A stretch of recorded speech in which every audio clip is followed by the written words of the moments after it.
বিএনপির নির্বাচনী প্রতীক ধানের শীষ নিয়ে অযথা টানাটানির অভিযোগ তুলেছেন দলের মহাসচিব মির্জা ফখরুল ইসলাম আলমগীর।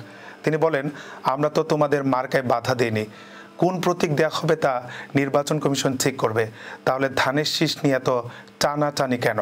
শুক্রবার রাজধানীর ইঞ্জিনিয়ার্স ইনস্টিটিউটে শহীদ নাজির উদ্দিন জেহাদের শাহাদাত বার্ষিকী উপলক্ষে আয়োজিত এক আলোচনা সভায় তিনি এসব কথা বলেন।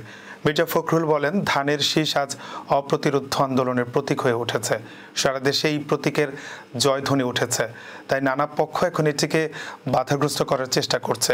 তিনি আরও বলেন, ধানের শীষে জিতলে বাংলাদেশ থেকে যারা ষড়যন্ত্র করে তারা পালাতে বাধ্য হবে। বর্তমান রাজনৈতিক পরিস্থিতি নিয়ে বিএনপি মহাসচিব বলেন, গণতন্ত্রে ফেরার এখনই সুযোগ এসেছে, আর তার একমাত্র পথ হলো অবাধ, সুষ্ঠু ও নিরপেক্ষ নির্বাচন।